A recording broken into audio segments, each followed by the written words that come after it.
Fields and सब fields video number 7 में आप सभी का स्वागत। फील्ड्स का ये 7th वीडियो है। फील्ड्स की बातचीत को आइए आगे बढ़ाते हैं। Theorem number 1,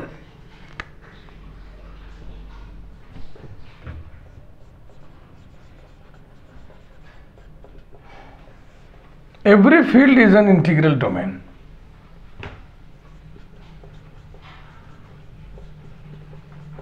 Every field is an integral domain, but the converse is not true. बहुत important theorem, but the converse is not true.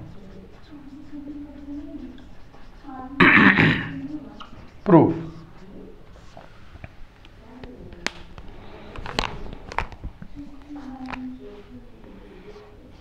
Let F be any field। Operation जब ना लिखा जाए तो समझिए हम स्टैंडर्ड ऑपरेशंस ले रहे हैं। स्टैंडर्ड ऑपरेशंस माने एडिशन एंड मल्टीप्लिकेशन। अगर ये फील्ड है तो क्या क्या प्रॉपर्टीज इसमें होंगी? ये कम्यूटेटिव रिंग विथ यूनिटी होगा, इसके नॉन जीरो एलिमेंट्स इसी में इन्वर्टिबल हैं। Then F is a commutative ring with unity,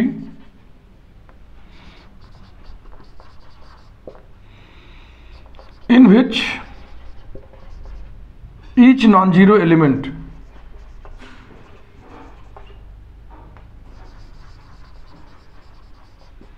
is invertible। Invertible भी लिखते हैं, इन्वर्सिबल भी लिखते हैं, दोनों सही है। दोनों का ही मतलब है कि नॉन जीरो एलिमेंट के इन्वर्सेस, मल्टीप्लिकेटिव इन्वर्सेस F में एग्जिस्ट करते हैं। We have to prove that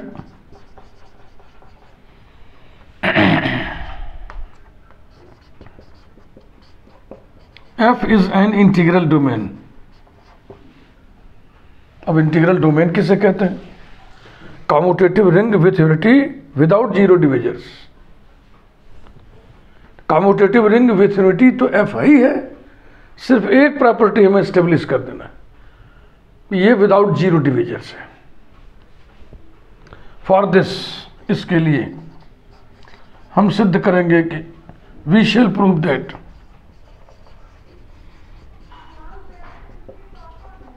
F is without zero divisors. F is without zero divisors, या डिवाइजर्स भी पढ़ते हैं, डिविजर्स। अब कोई भी रिंग विदाउट जीरो डिविजर्स कब होगा? जब दो नॉन जीरो एलिमेंट के प्रोडक्ट भी नॉन जीरो, दो नॉन जीरो एलिमेंट का प्रोडक्ट नॉन जीरो। लेकिन उस रास्ते ये प्रूफ आगे नहीं बढ़ पाएगा, मुझे ऐसा लग रहा है। फिर एक रिजल्ट का हम इस्तेमाल करेंगे। We know that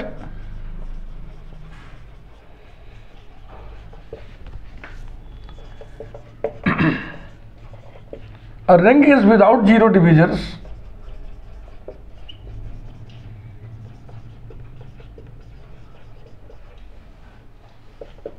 if cancellation laws hold। if cancellation laws hold, ये थ्योरम आप पढ़े हुए हैं।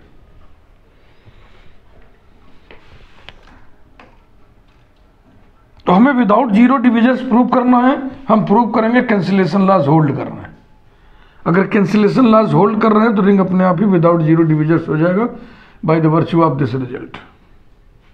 मॉडर्न अलजेब्रा में रिजल्ट्स बहुत है, उस सारे रिजल्ट्स याद होने चाहिए और मौके पर याद होना चाहिए, रिकॉलिंग होनी चाहिए। जहाँ जरूरत है वहाँ रिकॉल हो जाए। इसीलिए अलजेब्रा थोड़ा सा कठिन लगता है बच्चों को, थोड़ा सा नहीं, मजे कठिन लगता है। Now AB equal to AC, A not equal to 0।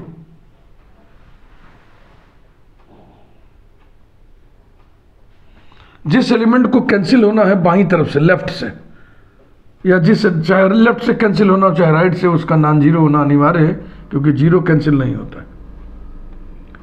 Implies that A B equal to A C comma A inverse belongs to F, because F is a field. Field में नॉन जीरो एलिमेंट का inverse exist करता है। Implies that A inverse A B equals to A inverse A C. Implies that associative law लगा दिया हमने, A inverse A into B equals to A inverse A into C. Implies that one unity field में है, 1 into B equals to 1 into C. Implies that B equal to C. ऐसा होने से ऐसा हो जाता है, तभी हम कहते हैं कि लेफ्ट कैंसिलेशन लॉ होल्ड कर रहा है। Therefore left cancellation law holds in F. Similarly right cancellation law establish करिए।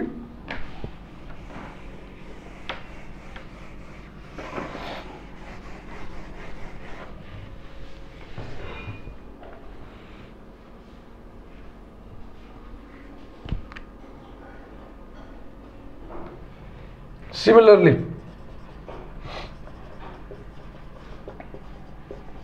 ए B equal to C B, अब की बार हमने व्यवस्था किया है बी फ्रॉम राइट कैंसिल हो जाए, इसका नॉन जीरो होना अनिवार्य है। Implies that A B equal to C B, B inverse belongs to F. Implies that A B B inverse equals to C B B inverse. implies that A B inverse equal to C B inverse, implies that A into 1 equal to C into 1, implies that A equal to C। ऐसा होने से ऐसा हो गया, ध्यान से देखें। Therefore right cancellation law holds in F। Thus the cancellation laws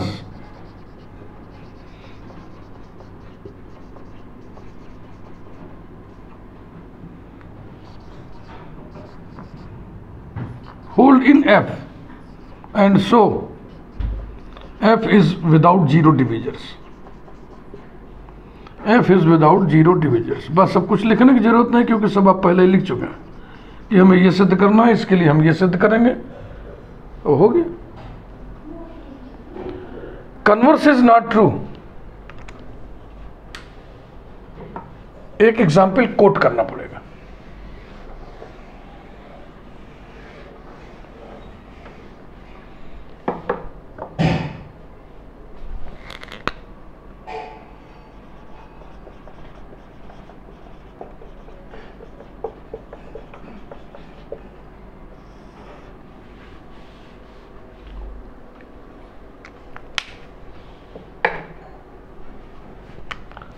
We know that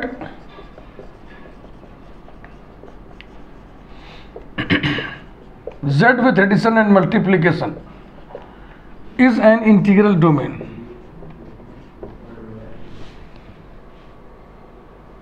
अभी आपने प्रूव किया हर फील्ड इंटीग्रल डोमेन होता है। कन्वर्स क्या होगा? हर इंटीग्रल डोमेन फील्ड होता है, लेकिन ये ट्रू नहीं है। यानी हर इंटीग्रल डोमेन फील्ड हो ऐसी बात नहीं है। तो एक इंटीग्रल डोमेन हमने ऐसे लिए जो फील्ड नहीं है। ये फील्ड क्यों नहीं है? क्योंकि इसमें सारे नॉन जीरो एलिमेंट्स इन्वर्टिबल हो ऐसी बात नहीं है। Not all non zero elements are invertible, only 2 elements are invertible, 1 and -1। It is not a field, it is not a field because not all elements of Z are invertible। बात हो गई। थोड़ा और स्पष्ट होने के लिए ब्रैकेट में लिख दीजिए। एक्चुअली या इन फैक्ट लिख दो, in fact only +-1 belonging to Z are invertible in Z. 1 का मल्टीप्लिकेटिव इनवर्स 1, -1 का मल्टीप्लिकेटिव इनवर्स 1/-1 यानी -1।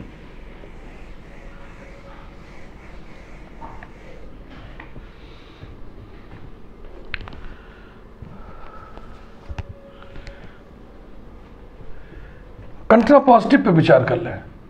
हर स्टेटमेंट का कंट्रा पॉजिटिव होता है।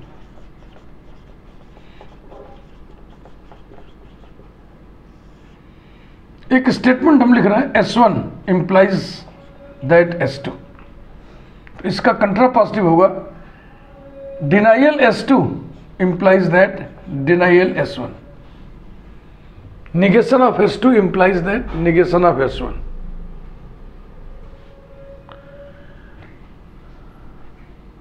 यानी कि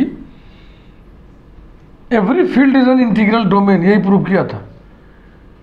तो अगर फील्ड इंटीग्रल डोमेन नहीं है तो सॉरी, अगर रिंग इंटीग्रल डोमेन नहीं है तो फील्ड भी नहीं होगा। If a ring R is not an integral domain then it will not be a field. यही contrapositive. For example, Z6 + 6 × 6, addition modulo 6, multiplication modulo 6, set of remainders modulo 6 is not an integral domain। ये integral domain नहीं है। ये commutative ring तो है, ये ring with unity तो है, लेकिन ये विदाउट जीरो डिविजर्स नहीं है, ये विथ जीरो डिविजर्स है। Because product of two non zero elements 2 and 3 is 0।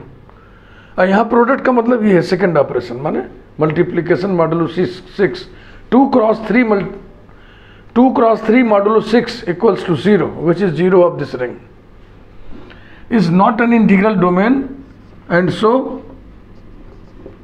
It is not a field. कोई रिंग यदि इंटीग्रल डोमेन नहीं है तो फील्ड भी नहीं होगा, कोई रिंग यदि फील्ड है तो इंटीग्रल डोमेन होगा ही होगा। यही हम लोग इस थ्योरम में पढ़े।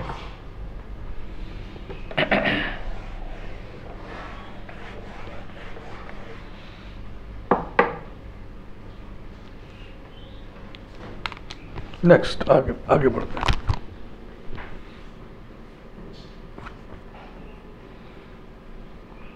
Every finite integral domain is a field। Theorem number 2। Sorry।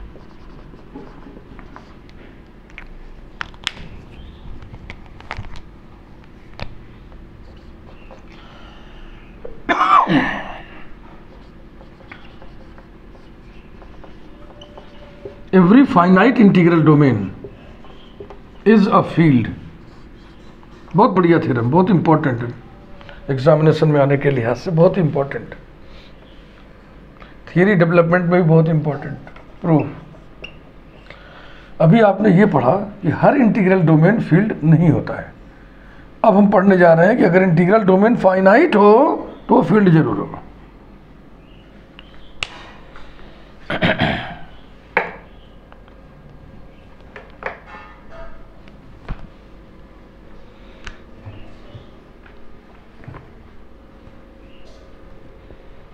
let capital D equal to curly bracket x1 comma x2 comma so on comma xn be any finite integral domain of order n। इसके order को हमने घोषित कर दिया n। इसका मतलब हमने ये स्वीकार लिया अभी से कि इसके सारे एलिमेंट डिस्टिंक्ट हैं, तभी तो सफिक्स पर आधारित गिनती किया आपने, काउंटिंग। यहां से यहां तक 2 एलिमेंट है, यहां से यहां तक n एलिमेंट्स हैं। Then D is a commutative ring with unity and without zero divisors, full stop. We have to prove that D is a field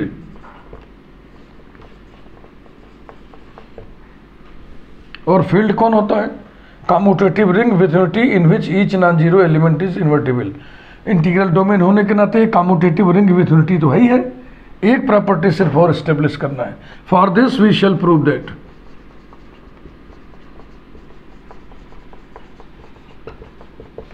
each non zero element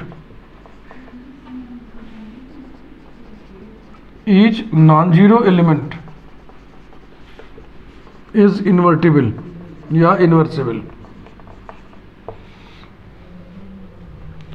D एक integral domain है। D में कुल n elements आपने लिया शुरू में ही बता दिया है कि n एलिमेंट्स हैं, x1 x2 so on xn।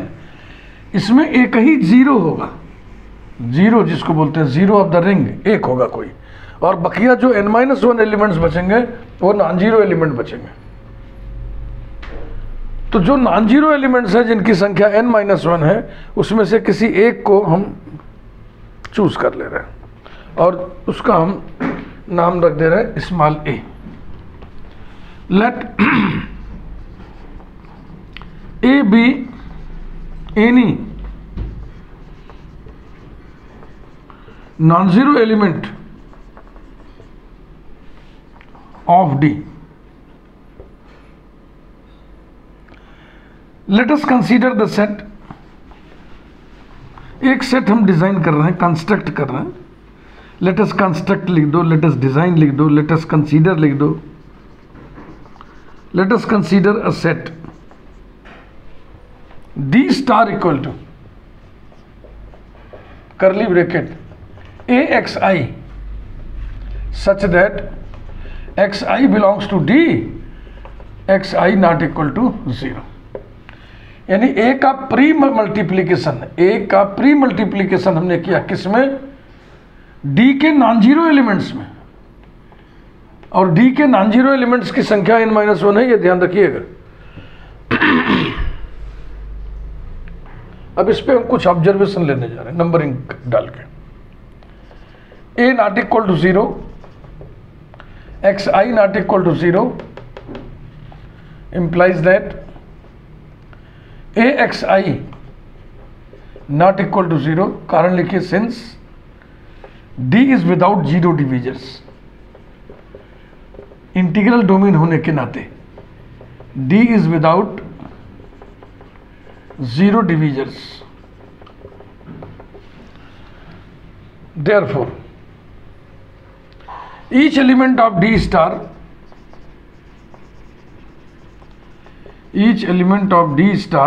Is non zero. एक एक फैक्ट, एक एक स्टेप ध्यान से सीखते चलिए, लिखते चलिए। इतनी बात समझ में आ गई? अब आप ये मन में मत उठने देना कि क्यों इस सेट को कंसीडर किया, क्योंकि हमको कुछ प्रूव करना है। तर ये ना, हमें एक मिशन दिया गया है, हमको एक कार्य दिया गया है, ये चीज़ आप सिद्ध करो। तो उसके लिए हम अब उपाय करेंगे ना कोई। तो ये उपाय है, ऐसा नहीं करोगे तो ये जो प्रूव करना प्रूव नहीं होगा। तो D स्टार के सारे एलिमेंट नॉन जीरो है, ये क्लियर हो गया। Number 2, A belongs to D। D का ही तो एलिमेंट है, और XI belongs to D implies that AXI belongs to D। Therefore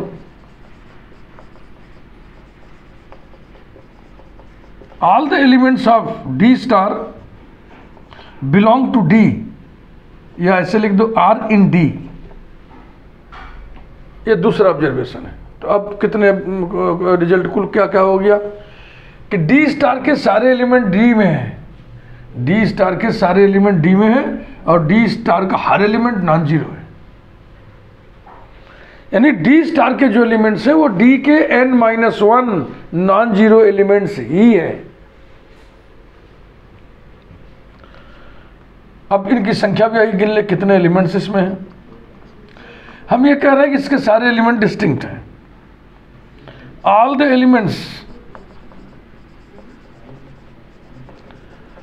elements of D star are distinct, full stop. ये तो हमने क्लेम सेंटेंस लिख दिया। फॉर इफ कोई दो एलिमेंट बराबर कर लें, AXI equal to AXJ, then by left cancellation law XI equal to XJ, which is not true. XI equal to XJ माने आप ये कह रहे हो कि इसके कोई दो एलिमेंट बराबर हैं, जो संभव नहीं है। क्यों? क्योंकि इसके ऑर्डर को आप पहले ही आप घोषित कर चुके हैं कि इसका ऑर्डर n है। इसका मतलब आप स्वीकार चुके हैं कि उसमें जितने भी एलिमेंट्स हैं सब डिस्टिंक्ट हैं, विच इज नॉट ट्रू।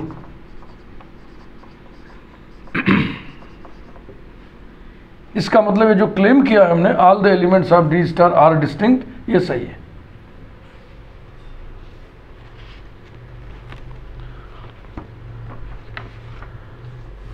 अब इन सभी ऑब्जर्वेशन से कंक्लूजन करने जा रहे हैं। एक बार फिर से समझ लीजिए, इसके सारे एलिमेंट्स इसमें हैं, इसका हर एलिमेंट नॉन जीरो है और इसके एलिमेंट्स डिस्टिंक्ट हैं। इसका मतलब क्या हुआ? इसका मतलब ये हुआ कि इसके एलिमेंट्स इसके नॉन जीरो एलिमेंट्स ही हैं।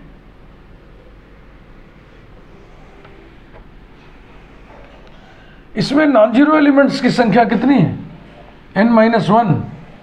इसलिए हम कह सकते हैं कि डी स्टार के पास डी के n-1 नॉन जीरो एलिमेंट्स ही है।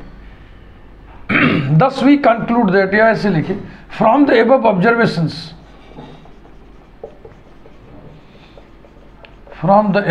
observations,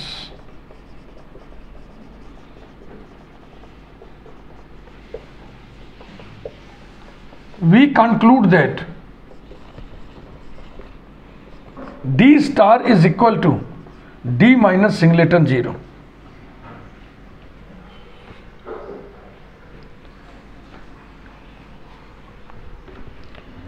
D स्टार के एलिमेंट्स कुछ ऐसे हैं,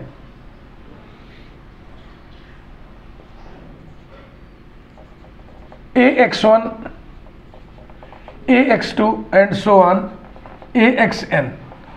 अब ऐसा अगर हमने लिख दिया तो n एलिमेंट्स हो जाएंगे ना। तो X1, X2, XN में एक एलिमेंट कोई जीरो है भाई, उसे नहीं लेना है हमें।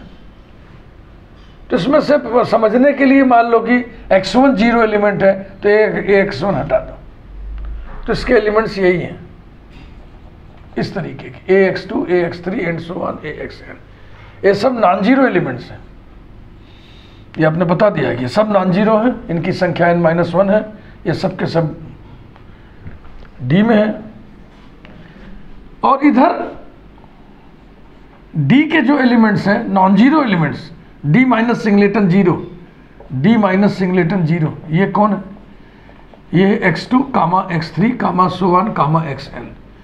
X1, X2, XN में कौन जीरो है ये हमें पता नहीं है, लेकिन समझने के लिए किसी एक को जीरो हमने मान लिया, हमने X1 को जीरो मान लिया, तो अब नॉन जीरो ये हो जाएंगे। आप कह रहे हो कि ये सेट और ये सेट एक ही है,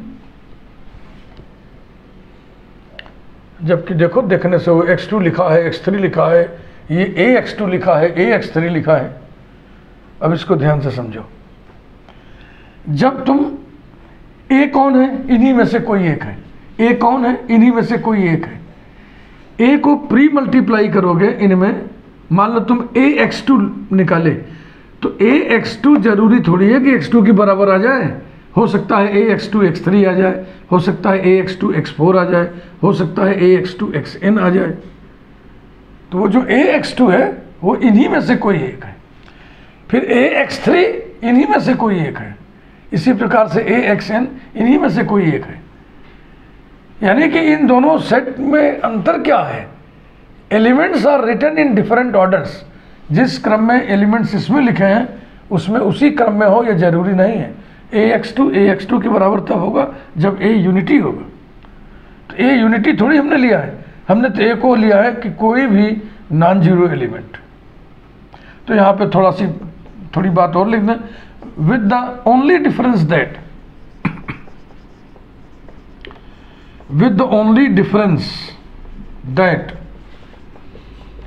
the elements are written in different orders in D star and D minus singleton 0। ठीक है भाई, समझ में आ गया? अब ये दोनों सेट बराबर है, तो मैंने भी आपको बताया था कि इसमें जैसे AX2 लिया तो ये AX2 इन्हीं में से किसी एक के बराबर होगा। Since 1 belongs to D minus singleton 0, 1 भी तो नॉन जीरो एलिमेंट है D का, तो 1 D माइनस सिंगलेटन 0 में होगा। अब ये 1 जो इसमें है, मान लो ये एक एलिमेंट ये है 1, ये इसके किसी न किसी प्रोडक्ट के बराबर होगा। समझ रहे ना? Therefore there exists unique xi belonging to D bracket में xi not equal to 0 such that AXI is equal to 1। AXI इसी का एलिमेंट है, AXI इसी का एलिमेंट है। तो इसमें कोई एक एलिमेंट ऐसा होगा ना जो उसके 1 के बराबर होगा। पुनः हम ये कहें कि जो D है वो इंटीग्रल डोमेन होने के नाते कम्यूटेटिव रिंग है।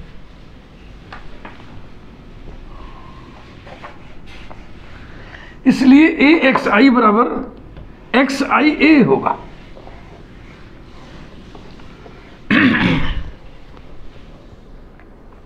Again since D is commutative, या कुछ ना ऐसे लिखिए, अगेन मत लिखिए, since D is commutative comma therefore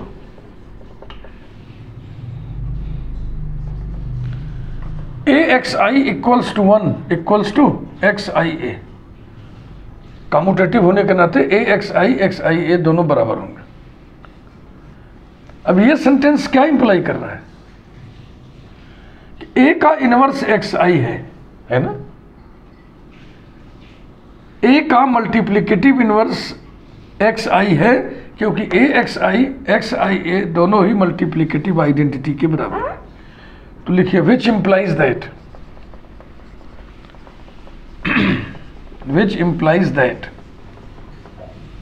A is inversible। A का इनवर्स XI है और ये XI एलिमेंट D का ही है, और A नॉन जीरो एलिमेंट था D का, एनी नॉन जीरो एलिमेंट था D का। इसका मतलब D के हर नॉन जीरो एलिमेंट का इनवर्स D में है। which implies that A is inversible in D। Thus each non-zero element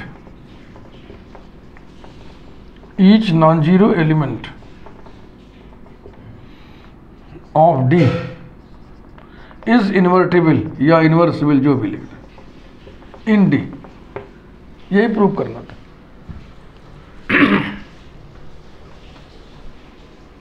last में अगर आपको फिनिशिंग सेंटेंस कुछ लिखना हेंस द प्रपोजिशन लिख दो, क्योंकि वही सारी बातें ना लिखना है, वो तो शुरू में आप लिख चुके हो ना। ये दिया है, ये सिद्ध करना है, इसके लिए हम ये सिद्ध करेंगे, वो सिद्ध हो गया। Hence the preposition, hence the proposition. अभी फील्ड्स में और भी थ्योरम हम कराएंगे अगले वीडियो में। Thank you.